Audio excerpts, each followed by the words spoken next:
just yell at us throughout the demo if you have questions. Lovely. Thank you. Yeah, or you can pop them in the chat. We have the Q&A or the chat. Probably chat's easiest. So I tend to get a little fired up. So if I'm going fast and you want to throw something in, Ishu will help here. Ishu's our senior product specialist. We're going to do the demo together today to show some of the collaboration components of the platform. So I'll take the persona of a pre-construction, estimator or superintendent, and Ishu can be, a project executive or or BIM VDC person, kind of commenting back and forth. We've hit record, so we'll send this recording out. We might get a few other people trickling in a few moments, but today, to be honest, we're just going to dive right in and just show the platform. Just like kind of building out those personas, build a site logistics and a 4D simulation, and yeah, just cut us off, ask questions as we go. Okay, so we should try to keep it to about 45 minutes or so. I'm going to share my screen and start going. You should just let me know once you can see that. Yep, all good. Okay, great. So the elevator pitch is cmBuilder is a fully web-based 3D site logistics and 4D simulation platform. All the authoring, content creation, everything happens in the browser with our 3D engine in the browser. So we're trying to make the 3D site logistics and 4D planning just much faster, easier, and more accessible for non-software technical folks as well as the BIM VDC folks. So the idea is that we're open BIM, so you can bring in IFC models from Revit, SketchUp, Tekla.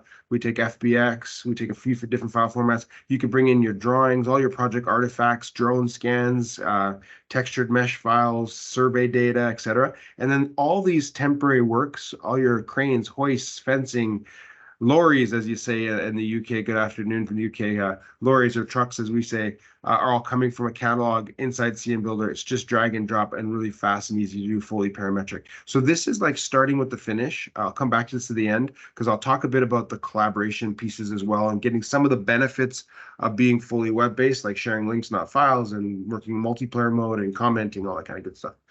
So how do you get started with cmBuilder? So the first thing you can do is we have a few integrations. One's with Procore, where you can link and sync projects from Procore into cmBuilder, so you can create from Procore.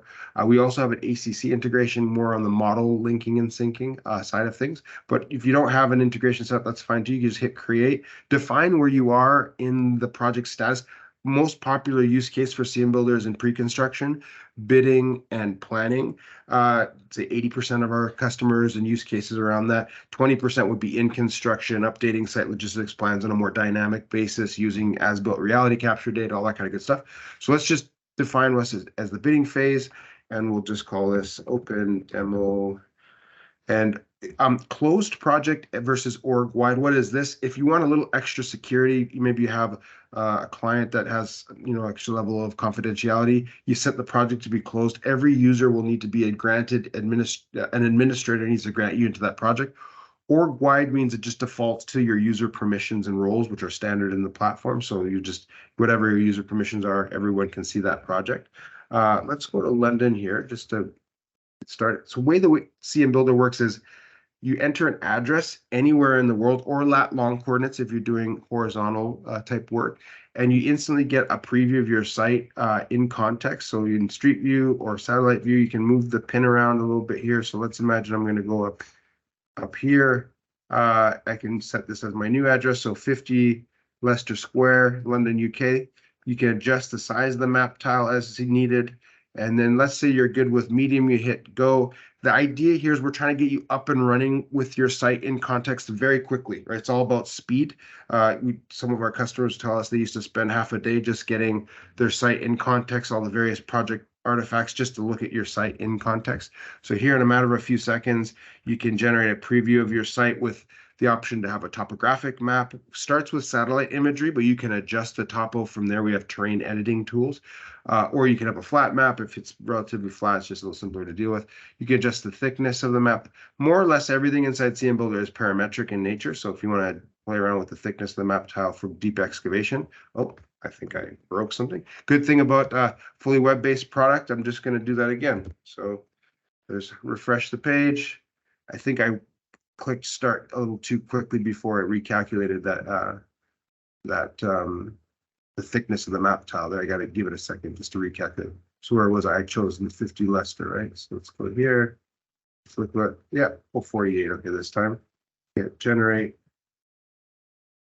One thing about our product release cycle, it's fully web-based. It's almost like an open over-the-air update for a connected car these days, where we're constantly improving the platform. Every week we're releasing to production new features and improvements.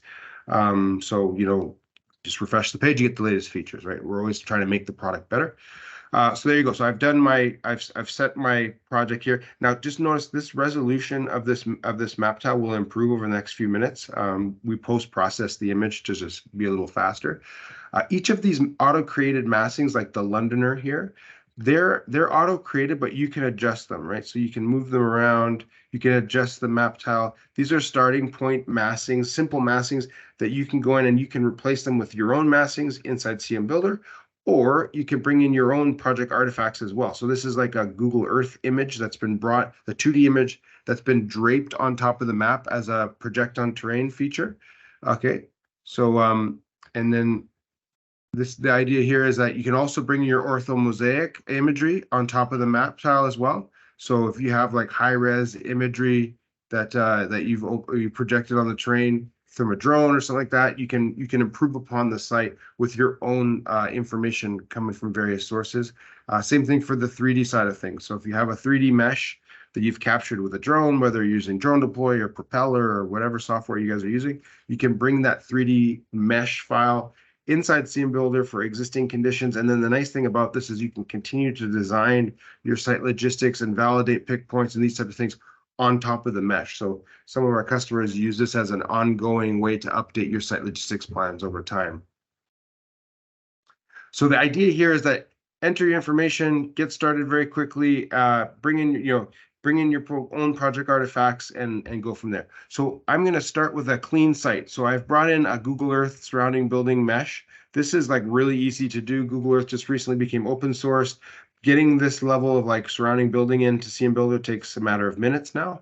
So you can kind of improve upon those auto-generated. So you saw here, this was the auto-generated kind of like massing that comes out of the box, either in Street View or Satellite View. And then I was able to just like bring in a textured mesh file from Google Earth in a matter of a few minutes and improve upon that surrounding building. So you have that option as well. And our team can help you with that. So the first thing I'm going to do, I'm in my site setup milestone. I'm going to go my 2D mode. And I'm going to actually, you know what? I'm in metric. I know I have one metric customer here. I'll go to imperial just to make things a little easier. So square feet, cubic yards, and tons. So you can mess around with your units and stuff like that, of course, here. So if you want to go from imperial to metric or metric to imperial. Okay, so I'm in my site setup milestone. I'm in 2D mode. The first thing I'm going to think about is access and safety. So I'm going to hit my resources and equipment. As you can see, we have 1,351 parametric and non-parametric resource objects that just come out of the box with cmBuilder. So these are things like swept paths of vehicles, pile driving equipment, buck hoists, concrete equipment, you name it. I'll talk more about the resource catalog in a few minutes. So the first thing I'm going to do is I'm going to search fence. I need to think about access and safety on site. So I got a whole bunch of different types of fencing. I'll choose this construction site porting fence. Now, this is an authoring engine, so you can create new content directly in the browser. It's a big differentiator with cmBuilder. So lines, arcs, circles, rectangles, you have some sketching tools. So I'm going to use this reference drawing that I've overlaid on the map as my kind of overall reference point. I'm going to sketch a polyline. Instantly, when I confirm that polyline, it's going to calculate the total length of fence, panel quantity of the fence. So it gives you some data on your general requirements type costs. So that's available instantly. I'll talk more about that later.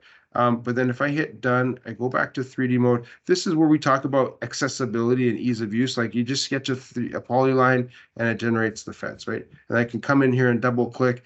And this is where I've suck up to you guys a little bit. We've done our homework a little bit here. So you can change the color, you can brand the site, make things look a little bit like a light digital twin, either with your branding and logos or your client's branding and logos, right? So you have it like the client could be on the wrap and your logo can be on the trailers and stuff like in the crane, for example. So you have that kind of light digital twin of your site logistics here with branding, colors, all that kind of stuff. Next thing I need to think about is access. And so I'll just do this double sliding gate, snap it to the fence, my hotkey A for parametric object. And then these are 2-scale parametric resources is just drag and drop, just drop it in there and move things around, right? So just really dead simple. So that's my vehicular access. Then maybe I want to look at my pedestrian access. I'll grab a double turnstile gate in there and you get the idea. Just drag and drop. So this is what we mean by drag and drop from the resource. Just click, click, right? You just drag and drop, adjust the parameters from there, make it really dead simple. Okay, so I've got my overlaid model. I'm not quite yet ready to sequence the model, so I'm going to use this temporary hide concept because everything's linking back to your program or your schedule, your sequence. So at the moment when you show it there and you upload the model, you don't have any sequence just yet. So I'm going to hit temporary hide, and I'm just going to do a couple more things in my site setup milestone. I'll go back to 2D mode here. And a couple more things really popular that I want to share that from other customers that would be maybe useful to you guys is the idea of zones. So like thinking about laydown areas, temporary parking, trade or sub trade, containers or trailers. So I can just sketch out zones onto the map anywhere I want. You have the ability to define the property of that zone. So whether it's an accommodation zone or hazard area or whatever. So I'm going to say this is a loading area. It gives you a square footage of that area. We really like this concept of textures on zones too. So gravel, grass, asphalt, dirt, concrete, sand. So you can texture these zones. Really helpful for things like temporary roads and loading zones, showing kind of excavation and making it look a little nicer. So we have the textures on zones, which is kind of a popular feature as well. And then I can just combine, I like to combine the labels in the zones together. So I'm going to say loading zone. So this is similar to what probably many of you are doing in your first kind of like current state of the union, especially if you have a 2D workflow. You just kind of in plan view, dropping down loading zones, muster points, all these kind of things, trailers, temporary parking. So this is already so we're just kind of combining the 2D and the 3D in one way, simple way here. So we'll call these cabins or trailers. I use the North American reference. So trailers. If I hit project on terrain, what this is doing is if you have a sloped site, that label will project on the terrain. If you don't want it on projecting the terrain, you can adjust the size. You can use the labels to do a lot of things. Actually, if I go back here, like this is using the labels too. So we've turned the labels on its vertical to be able to tell that story around like, okay, just a very simple way to say, okay, at this milestone, just a visual, we're at level 14 slab and the facade's being installed in level 8, right? So you can use these labels in kind of different ways. Last thing I do before I move on to my next step, I'm just going to drop in this. So a cabin. We have a whole bunch of different offices and trailers and cabins in our catalog. I just like this one because it looks good. So I'm going to drop this on the map, and then I'm going to brand this automatically here. So if I zoom to selection, go back to 3D, I'll zoom to selection again. You get the idea. I just boom, drag and drop. I can very quickly move this over because it's a little close to the thing here. And just so again, everything comes in to scale and in context. So you can just drag and drop and duplicate, right? So Control C, Control V, very simple ways to lay out your site. So all your things like trailers and toilets and muster points and washing stations and all these types of things, tanks, soil remediation tanks, all the things you might be thinking about in the site setup milestone should be in the catalog. And if they're not there, you can request them, which I'll talk about in a second. So I'm going to move on to the next phase. I want to build a sequence. I want to tell the story to my owner or the architect or whomever we're working with of what we plan to how we plan to attack the job and visualize the program. So you either can just if you're just doing a few milestones, you can hit the plus sign to create a couple manually, or the more automated and recommended way is you could just link your schedule, link your program. So if you're using P6 or Microsoft Projects or Asta, we take the native file format like xer, .mpp, .pp. There's about 15 or so, 16 different different file formats we take. So when you upload your program to cmBuilder, what it's going to do is it's going to give you this user interface where the software will read the tasks and dates from your schedule, and then you can decide whatever level of granularity you would like to go to in your simulation. So if you want to do something a bit more full-blown 4D, you'll be selecting more tasks and dates. If you want to do something very simple to get a 5 or 10 milestones to get a permit or something like that, or to show big ticket items of how you plan to attack the job, you can choose less. So just for today, because we're limited on time, I'll choose 5 or 6 milestones. Let's go with excavation stage 1, stage 2, foundation pour. Let's do structural level 8 and facade level 18. So what weather tight and the structure level 8. That job's the podium's on level 8, so that's why I chose that. So when I hit next, what happens is, so instead of a complicated mapping of IDs from schedule to model elements and stuff like that, we're trying to abstract a lot of that away and make it just much, much easier to use. So the whole idea of this is to make it, oh, is there a question? Ishu, you can jump in there. Yeah. Yes, so Stuart, if you do have your own, you can import them, but yeah, I'll talk to you for things like temporary resources that are not proprietary, right? So for WinVic, like I would suggest just requesting us to add it to the library for you. And I'll show you why in a second, because it's kind of optimized for the browser and stuff like that. But if you have your own models, you can upload them.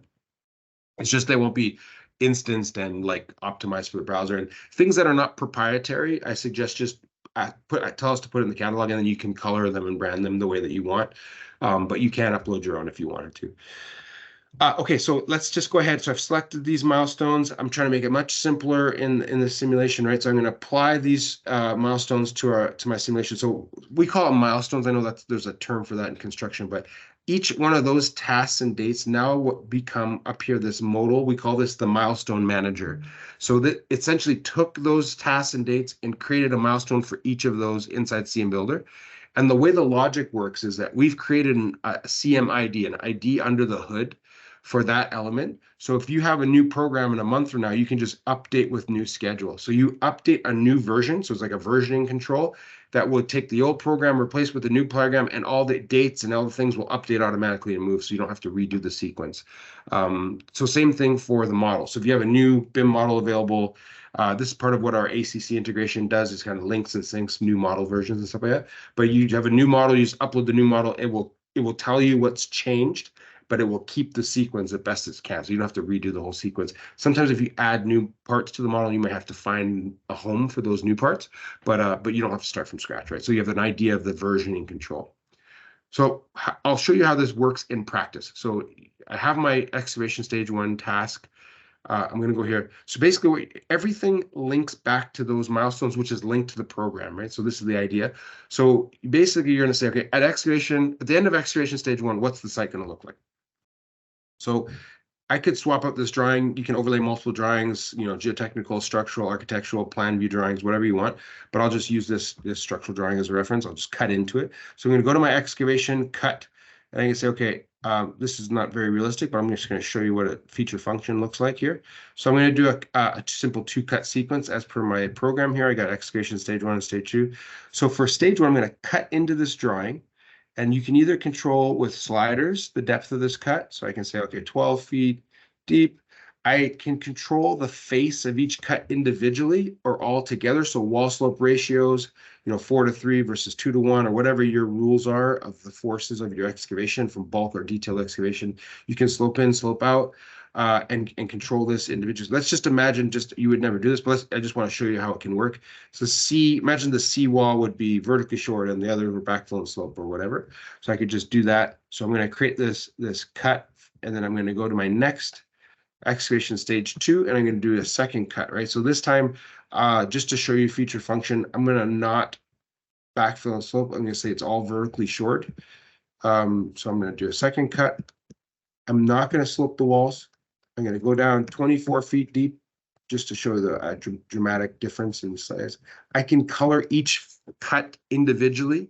So this can be helpful just to show the sequence. Also, it can be helpful for if you have like a soils report, you want to show different types of soil profiles, hard rock versus native till, and these types of things.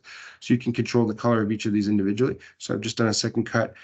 Ramps, I can just ramp down. It's just another parametric ramp. I can snap this ramp in. The ramp's also fully parametric, width, height, grade, etc. Right? So let's just change this to another color as well. And there you go. So just in a few seconds here, I have a 2-cut sequence. Now, as you're working in cmBuilder, you're creating data, right? So you're creating new data from your site logistics plan, and we're trying to make it much, much easier to extract that data to make further decisions downstream with that data. So for example, if you've controlled the topo, like we have a bunch of terrain editing tools and you can bring in your surveyed files and stuff like that. So like, let's say you have a pretty accurate top of the map. You can apply a swell factor from a soils report, and then it will give you a detailed breakdown of all those cuts, fills, and ramps that you can export to Excel. So the idea here is to get like a total earthwork takeoff that allows you to ask more questions around, how many, based on certain productivity rates, how many trucks we're going to have or lorries we're going to have every day.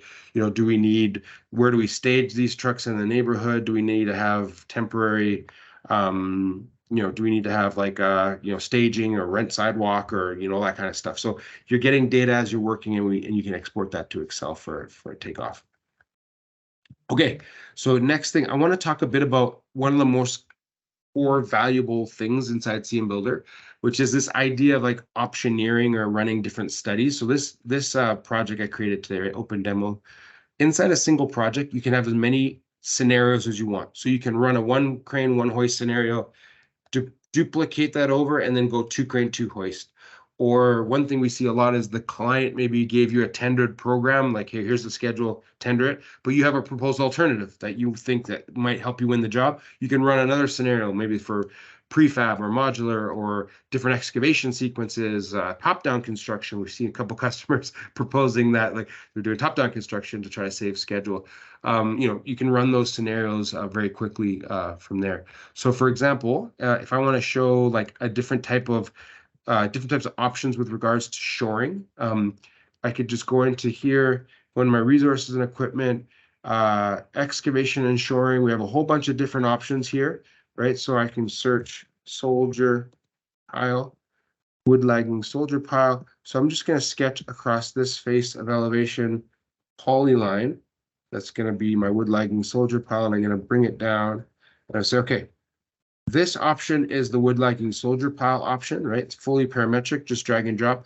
I can duplicate this out and run another option with underpinning and shotcrete wall or rakers or whatever you want to study based on what the client or the site specific constraints are. So you can just run those scenarios and do that optioneering exercise very quickly with cmBuilder. This is like one of the most popular aspects of the platform in pre-construction, is just like, hey, quickly modeling and simulating these different options that you want to study programmatically to bring more value to the client. Okay. Next thing I'm going to talk about is the sequence, right? How do I sequence? Now, you don't have to have a model, but we're Canadian, so I'll use a Canadian reference. We're skating to where the puck is going. Almost every new project is being drawn in 3D for the most part.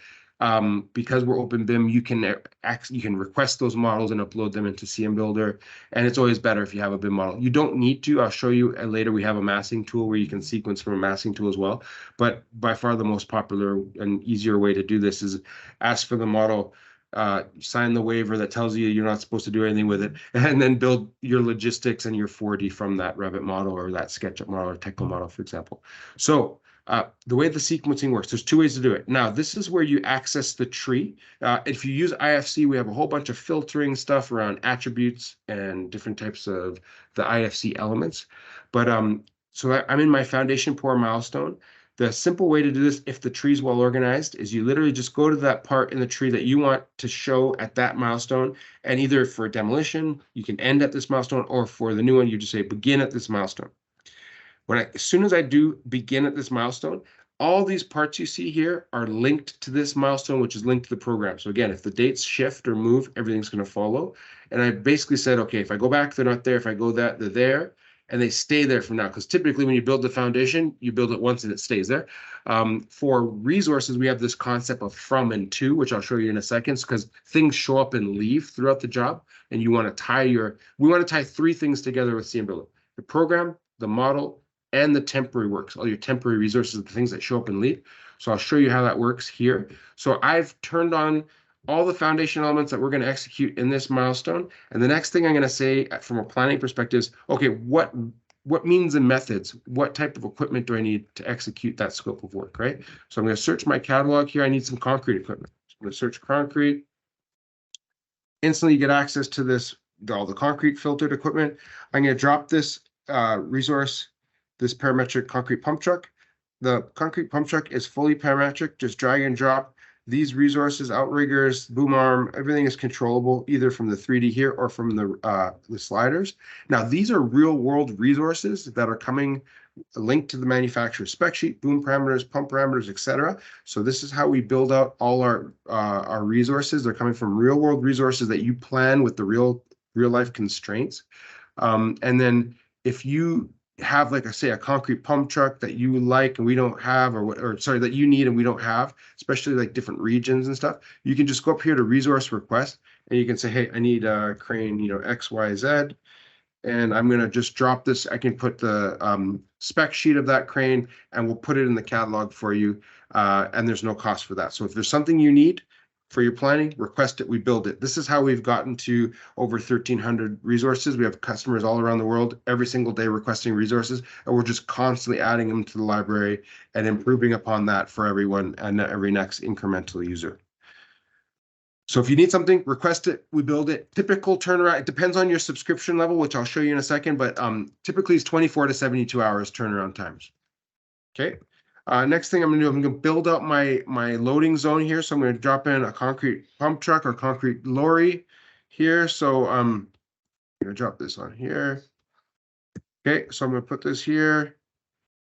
And then I'll say, okay, well, let's do Control C, Control C. So 2 concrete trucks. And then I can zoom to selection. These can also be fully parametric as well. So I can drop this on the map. These are fully customizable. So if you have like a self-performing team, let's just imagine that Elford, you guys have your own, concrete team or something like that.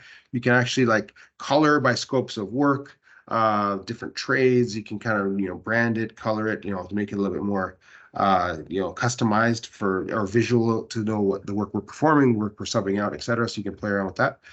Next thing is like all your traffic management, which is a big component of the logistics. So let's just say you want to, in that loading zone for when you're pouring the foundations, you're going to need, water barriers. So I'm just going to sketch this here. And there you go. Got a water barrier. So I just sketch a polyline, boom, got a water barrier. Next thing you might need is a flagger or marshal, so as they call in the UK. So I'm just going to grab the marshal. So you have a bunch of different options. I'll grab this marshal here. And then again, this can be, I'm really laying it on thick here, but as you can see, this marshal can have the WinVic logo right on it. So you can say, okay, this is where we're going to have traffic management, signage, cones, all those things, right? Like things like anything that has to do with the flow of traffic and safety and all this should be in the catalog. If it's not, just request it, we'll put it in the library for you. So the last thing I'm going to do, so we have the logic, we have the schedule linked, we have the model linked now with the sequence. Now I got to tie these temporary resources to that too. So I'm going to lastly select all of these, and I'm going to go in here and I'm going to hit edit. Now, by default, when you drop a resource on the map, it goes from the milestone that you dropped it in all the way to the end. That's just by default, but you can change that. So for these resources, I only want this to show up at the foundation pour and leave at the foundation pour, right? Because this is just a temporary work kind of setup for this milestone. So if I go back, they're gone. If I go forward, they're gone, right? So these are now linked to the timeline as well. And the timeline, so any type of animation you do or trucks driving or any of that kind of thing, it all links back to milestones. And when you're at the end, I'll show you when you're in presentation mode, it will all play automatically, right? This is where it all kind of shows, you set it all up, and then when you send it to the client, it just runs like a video, but it's not actually video. So that's kind of how the logic works. So now that I've kind of done that, I'm going to just quickly finish sequencing the model. So again, I've chosen up to the podium level 8. So I'm just going to connect now. If the tree is well organized, it's really simple. You just literally say do that to here, and then level 18, I turn on the tower, begin from this milestone. Now, what often happens in these models, if anyone there's on the BIM team, is that the model's not well organized. So you could just go in here and you can just like lasso select and do the same thing. End at, begin from to, right? So you link, so if the tree over here is a mess, you're linking everything back just from the 3D as well. So you have that option. And then one thing I like to do is if you want to just quickly visualize at any step of the time, everything that's red means it's not linked to the timeline. So in this case, you have a model with like what's being performed in the previous milestone, what's currently happening, what's coming in the future. So you have this idea of this model sequencing view, and this is very helpful when you're doing a new model revision and you want to see what new model like elements are available that weren't there originally. It'll just pop up red, right? So right away you're like, oh, I got to find a home for those elements to time those to add those new model elements to the milestone. Okay, couple more things, then I'm going to start thinking about wrapping it up and asking some questions.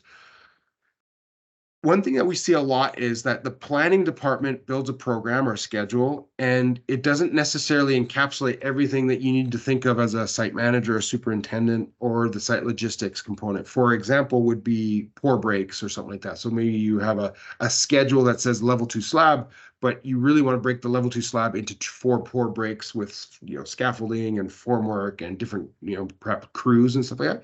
So if you've linked your schedule, you're not stuck with just whatever's in the schedule. You can add sub milestones to this milestone manager. So this is like a table view of all your milestones. When you start getting a lot of milestones, it can be a lot to manage. So you have this table view to manage all your milestones.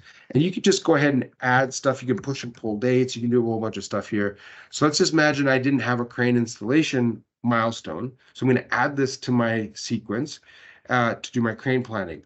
Now, what I typically would do is I would show the whole building when I'm doing my crane planning, right? So, because I want to be able to visualize whether the crane is going to be appropriate for the job at hand. So again, actually, I'll show you here. A lot of cranes, 108 fixed cranes, 135 mobile cranes. Again, if you something that we don't have, you just request it. We throw it in there for you. But let's just imagine I'm in the JSO family of cranes. I want to look at this luffing crane. So I'm going to drop this luffer on the map, hit A. My hotkey, bring up the parameters. Let's say I want to study outside the footprint of the building first because I want to, say formwork or whatever. Right away, you can say, you know what, this job, it doesn't look like it's going to be a luffer for me. So I can just swap. Swap means use the same input point, but you're swapping to like upsize the crane or change the crane. So I'm going to go with this J560 flat top crane. Same thing. I'll just pull this up.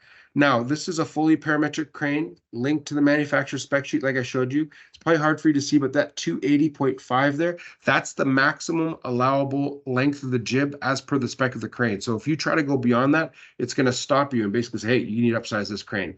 Because, again, you can always check this.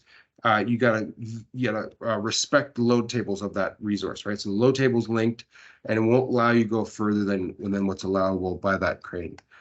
So I can move the hook of the crane. I can visualize some of the properties of that crane. Next thing I might do is turn on the resource coverage envelope, we call it. So this is like showing the swing of the crane. So the swing of the crane will allow you to understand, like, okay, am I flying over the adjacent property? Do I have air rights? Do I have, based on this position, am I going to be able to make the picks for this air handling unit that's 3,000 pounds or whatever, right? So you can kind of quickly visualize the swing of the crane, which is helpful, or the swing of multiple cranes. So if you have cranes dancing as you go up the tower, you can quickly overlay the swing of those cranes and make sure you're not going to have a problem either getting the cranes in, working with the cranes, or getting the cranes out, which a lot of our customers have taught me can be the hardest part. Getting the crane out on a vertical construction project like this is not easy. So I can turn that on. Let me go ahead. I'm going to turn that off. Last thing I'm going to do before I got to bring that back to the sequence, right? So I'm going to edit this. I'm going to say, well, I know I showed it when I did the full building, but that's not actually when the crane's coming as per the 4D. It's coming at crane install. So I just say from crane install, and then boom, boom, I'm down here. It's at the crane install automatically, right? And I can check and validate, oh, well, if I use this position with this size of crane pad, perhaps I'm going to be conflicting with some piles or conflicting with a footing or a sump or something like that. So you can kind of start with the macro does this crane reach? Is it the right location? And then go down to the micro. Okay, if we put it in this position, is it going to be in a sump or a footing or something like that, right? So you can kind of do the macro to micro planning inside cmBuilder, which is nice. Okay, last thing, and I'm going to start wrapping it up to show you outputs and like kind of how you create the value for your client or for yourselves. Think of so you're trying to tell a story. So the kind of core of why we built this product is site managers in the UK or superintendents in the US. They have a lot of stuff going in their head, right? They're thinking about how they're going to attack the job. They typically use 2D to lay things out. It's not always easy to validate. And they got to communicate to other stakeholders that are not super technical on construction how they're going to build the job, right? So you need tools and ways to visualize what's swimming around and keeps the site manager, the superintendent up at night. So we have this ability to just create markups. Think of every milestone as having its own slide that comes with it, right? Like a slide that you can go in here and you can start telling more stories, so saying, okay, well, if we go with this crane position, we may need to talk about a crane swing agreement with the city or the adjacent property because the jib is actually going to be flying over the adjacent property. Or you can add a clickable link that takes you to a camera on site to visualize for your client or something like that. But basically, you can just drop in call outs to visualize these things. Oh, and I forgot to show you, I forgot to do, I'm heavy on the suck up today. Forgot that these cranes, of course, can be colored and branded, and this is where, these can show up on there too. So these can all show up automatically with our branding feature. So I'm going to go back to my presentation and markup. So I've added a crane swing, right? I've added a crane swing call out. I can also capture the angle. What this means is like, when I'm in presentation mode, I want the client to see this every time, or I want the stakeholder to see this. So if I'm in the previous one, maybe I want to show this angle. And this is how you kind of guide people through your simulation over time. So, we're driving some piles. I want you to see this view. We're doing the typical floors. We're going to stop the camera angles from moving. Maybe we want to go inside the building for a fit out or TI approved component. So if I click here, boom, it's going to move the camera. Boom, and then right. So you can set these views that when it's playing in presentation mode, it's going to move your customers through, guide them through your story of how you plan to attack the job in a very simple and elegant way. Now, last thing I'm going to do here is talk about animation. So you can animate these resources, crane swings, all that kind of stuff in a couple simple ways. So like the simplest way is like, I want to make a vehicle drive along this path, right? So I want it to drive into the site and then go like this. Let's just imagine. So I define a 3D line or 3D path. I can hide this too so you don't see it. Disconnect from timeline means that it will be hidden, but it's referenced by the object that you want to drive along that path. And then I can just go in here and go into resource. Like we have a whole bunch of these resources that already come with a template built in. Our medium-term goal is that every single resource will just have a template with sliders and really simple ways to do this. We have this visual programming interface that you can build your own scripts, or you can just leverage some scripts that we've already built. So this is where this truck will just drive along this path. If you want to change the speed or something like that, we have these simple little tools, and we can help you with training. So I don't want to scare you if you're worried about the complexity of this. It's not complicated. You can just basically set this swept path to go here. So this, as you can see, is using the center point of that resource. It's not dead accurate, but it's accurate enough to understand to scale generally how that swept path is going to work. You can also, I know this is more for our team in the UK and Winvic, where swept paths in the UK are very important. We also have these static swept paths. So if I go like this Euro tractor turning environment, so we have this static swept path analysis where when you can just drop this on the map in a specific location and visualize what the swept path for this double axle, flatbed lorry will be able to do. So we have static swept path and then animated swept path to kind of visualize how vehicles are going to get into the site and stuff like that too. So that's kind of an important thing to highlight. Okay, so you get the idea. I won't show the massing for now because just assume we can do everything I showed you, but with just simple masses inside cmBuilder, really easy to do. I'm going to come back to where I started, right? So what do I do? How do I collaborate with folks? So if I hit share, there's a couple different options. One, by far the most popular, is just to generate a live link that is accessible from anyone on your team. They don't need credentials. It's dead simple. I'll give you an example in a second. You can also export those slides I showed you. They all can be exported as like 16K high res slides, PDFs and PNGs that you can put into a plan. And then you can also create a video. You can also export all your general requirements on lengths of guardrails and fencing and counts of toilets and stuff, all in Excel as per milestone. So it gives you the count per milestone of all those resources. But by far the most popular way to collaborate, just send a link. You can hide the dates if you've got your program linked and you don't want the client to see the dates just yet. And then I can create a link here. I'll actually drop this in the chat. You guys are welcome to try this yourself. I'll show you what it looks like here too. This is a fairly heavy simulation, so it might take you 30 seconds to load or so. But when that loads, you see that play button? So this is making it dead simple for your non-technical client, a developer or something like that that's not software savvy. They just load the simulation in the browser, press play, and it runs through your full simulation. Bulk excavation, detail excavation, any animations you've created, lane closures, camera. Okay, we're shutting down North State Street. That means we got signage, we got flaggers, we got arrows. Here's what it looks like when we're installing the crane. At the top left here, you can hit pause at any point, and this is not a static thing. You can fly around. You can move around. It's a live 3D, 4D model viewer in the browser that your clients and project stakeholders can kind of fly through and interrogate a little bit, and then they could just hit play again, and it keeps playing the simulation in sequence, right? So it's kind of like a dynamic way to do this. Any option to fade the mesh model to make a new plan? Absolutely. You can change. That's actually a pretty dark mesh. This is like a kind of an older version.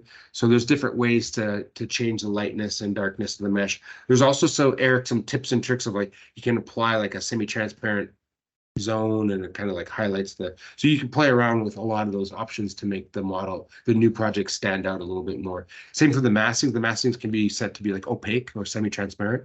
So it kind of like if you're not using the textured mesh as a surrounding building, you can kind of make it like semi-opaque. So it's just focused on the new project as well. And then, yeah, so the idea is that for this simulation, you can go all the way through to, occupancy, and you have like cars driving, people walking, like and a kind of a full occupancy level, all the textured zones for finished landscape and all this kind of stuff. And like we're not, we recognize that this is not quite at the real-time rendering level, but we're trying to get you 95% of the way there with a fraction of the brain damage. Because anyone who's done rendering, it's not easy, it's time-consuming, it's painful, it's expensive. So, you can play around with some of the graphics here, like different environmental lightings, different types of ambient occlusion and pixel ratios and all this kind of stuff, to make that final deliverable to the client like look pretty good. I personally think this is like very presentable to a client here. It's got an imported BIM model. I've got the textured zones. I got some animations. It looks good. But yeah, so the idea is to get you there in fraction of something like this should take you a day or two to build. It's not a heavy lift, especially when you start getting some training and we work with you. You'll get very proficient very quickly. So that's the first way. Second way to collaborate, it's unlimited users. I'll get into the business model in a second, but you can just invite people in, give them access, and they could just go into the logistics plan or the simulation anytime. And then the final one is the thing I'm most excited about is this idea of multiplayer mode. So you saw those initials. Think of a Google Doc, right? We're in the same scenario at the same time. What you're seeing is you're watching my camera follow Ishu's camera. So if you have an acute problem or issue you're dealing with, you literally can be like, we call it synchronous collaboration. Hey, let's all just join this link and let's work on this together as synchronous collaboration. Or if you can't join the link and work on this together, we also have async. Asynchronous collaboration would be, hey, here's the link, Mr. or Mrs. Superintendent, just drop your comments in there instead of email attachments back and forth all over the place. So if I go up here in this little commenting box, I can @tag anyone within my organization and kind of like just mark this up and be like, hey, Ishu, did we carry this wheel washing station? I just did a site walk in LA yesterday at the new Clippers Intuit Dome Arena. and they don't even have wheel washing stations there because they don't get muddy. It's mostly dust. So they have just the ribs, for example. So you could just say, hey, did we carry this in the budget? Estimators, I think the pre-construction estimators, we've seen this a lot where the site manager, superintendent builds a double car, triple car hoist because that's going to be the most productive. But then the estimator or pre-construction team gets involved and is like, whoa, wait a second, we didn't carry that in the budget, right? Like, it's nice that you're going to be more productive, but we got to manage the fact that we only carried a single car hoist in the budget or whatever, right? So I just tagged Ishu, my collaborator. He just said yes, great, and I can resolve. I just got an email saying, hey, you've been tagged on a comment or a response, and then you can resolve from there. So you have this idea of like kind of collaboration, right? So the idea of sending the link, saying, hey, instead of email attachments and SketchUps and people just drawing stuff, just go in there and drop all your comments in, and I'll just go in and resolve them when I have time, right? So you can kind of work in a bit more seamless way. That's more or less what I had planned to show it on the product side. Before I go into business model, I'm just going to do a couple minutes for a question. How long to build? Yeah, so I would say, like, I was thinking something like this. Once you have been trained and you're feeling, I mean, obviously, the more you use the product, the better you'll feel. But this should take you like a day or two tops to do something as sophisticated as this, right? This is a pretty good, sophisticated simulation. I'd say this is kind of like a 8 out of 10. Not the most amazing thing I've ever seen, but like pretty good. So like fast. Sometimes we have customers that they say they go in, they work for a couple hours, create a few milestones, do something that's really impactful for what they need, and they get in and out, right? We're all about speed and ease of use. So yeah, I would say about a day or two for this. We're trying to remove that whole, the 4D world of like taking weeks to build something like this, right? So fast. All the training and support is unlimited and included as well, Eric. So you can chat with our team, book a session. Yeah, so the filtering them out at the moment, yes. So Eric, at the moment, you do need to have the model split the way if you want to do pour breaks, the model needs to be broken into pour breaks so that you don't need 50 models. You just need one model with the tree organized in a way that you can link just this part of the tree to that milestone, right? So sometimes we see customers coming from the legacy 4D platforms and they think they need 50 models for 50 milestones. That's not how it works. You just need to be able to split it. Now, we just started phase 1 of a 2-phase way we're going to allow you to do this in cmBuilder. So right now you can delete elements and remove elements from the imported model directly in cmBuilder. That's step 1. And step 2 coming very soon is you'll be able to, like, for example, the biggest use case would be like the cores. So let's just imagine this core. The structural engineer just drew the whole core as one mesh. Inside cmBuilder, you'll be able to just say split the floor, split here, split here, split here. So you won't have to do any pre-processing. It'll just be done in cmBuilder. This is something we're working on right now, and my guess it'll be done in the next 8 to 10 weeks. So like in the product. So yeah, if we import a topo with existing tree scan, yes, absolutely, yeah. So if you bring in the topo and it has these elements, we have some tips and tricks to set up the mesh in a way that can be removed or demolished. But yeah, tree removal and like these trees are staying and these trees are going, that's a big part of what a lot of our customers do. So yes, the answer, Stuart, to that is yes, you can do that. Sorry about, I don't know why that I guess we're doing the chat here, but we probably should have made the audio available for you guys. Couple more questions here. I see you guys typing, so I'll just wait till that goes.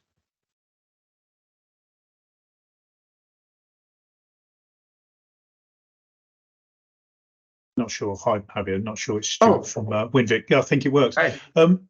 Just out of interest, I mean, it's interesting that you say obviously it's predominantly used for pre-construction, which one we're sort of working on with Winvic.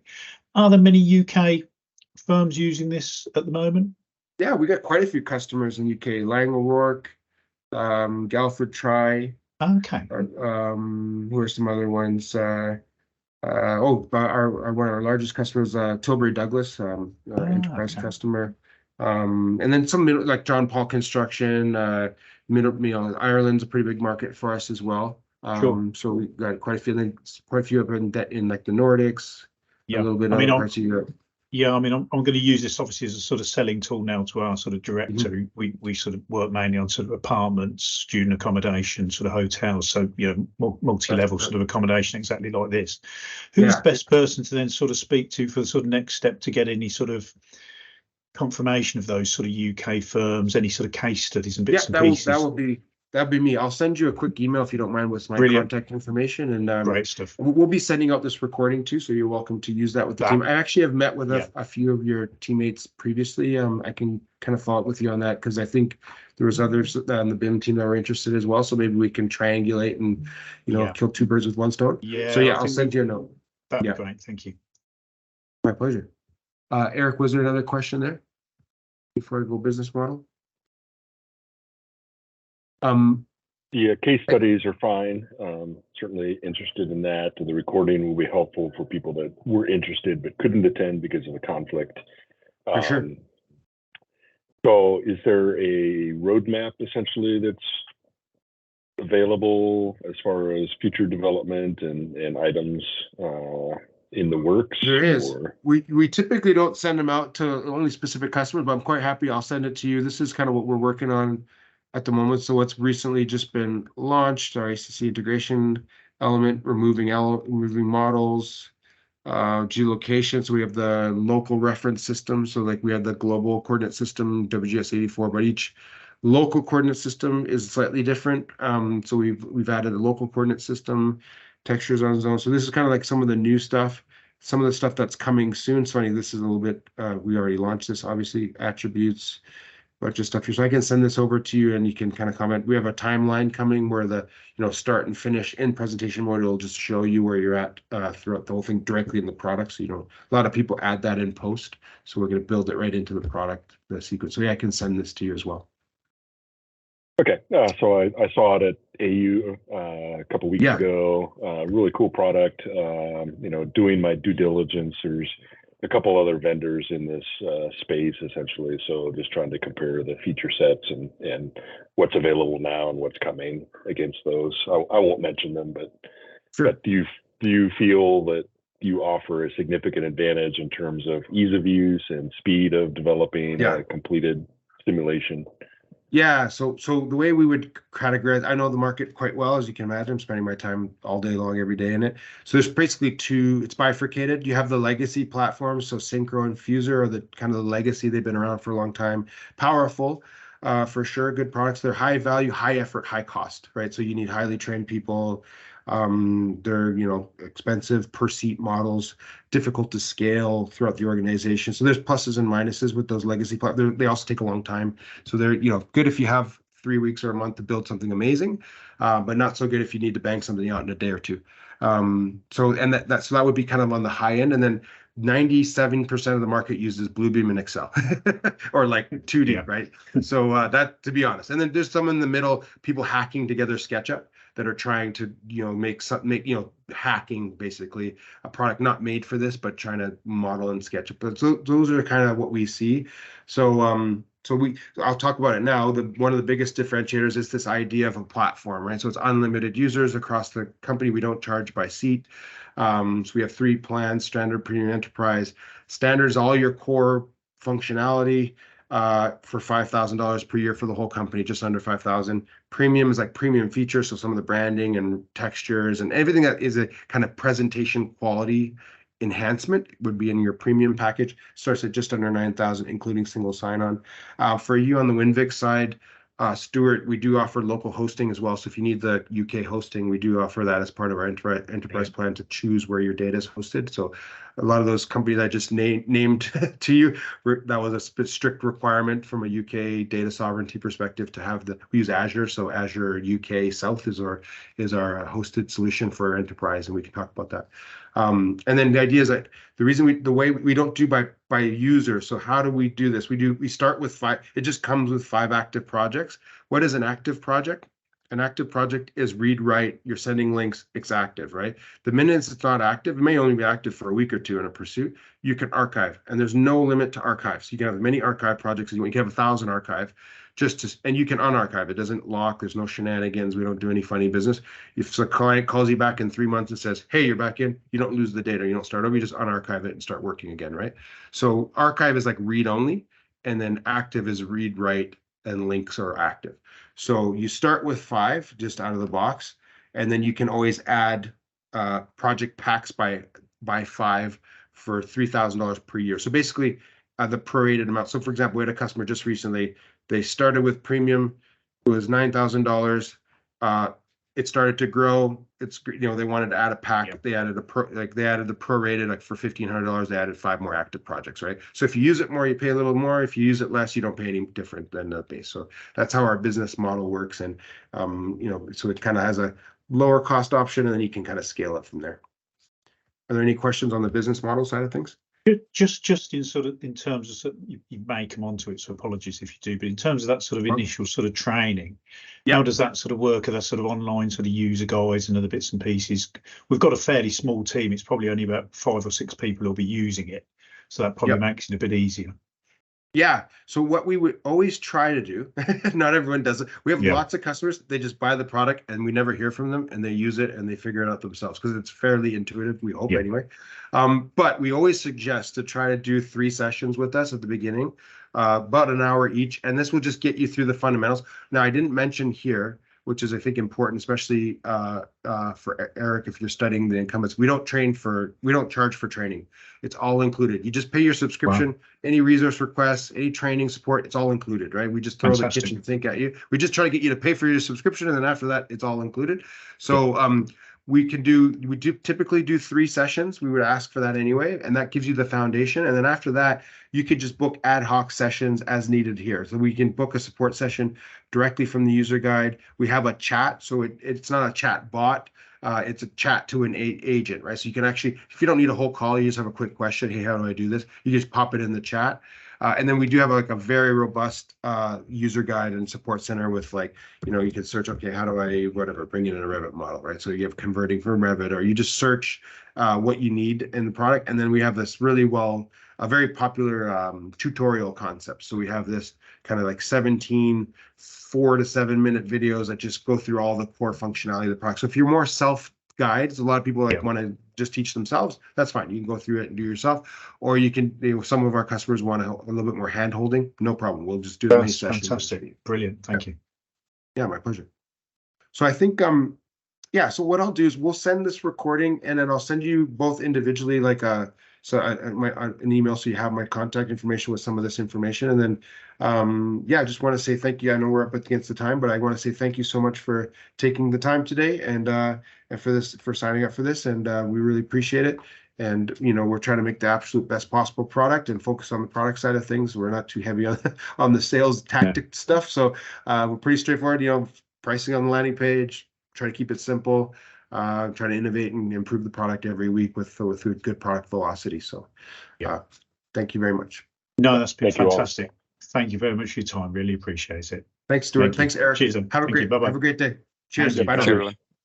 Bye-bye.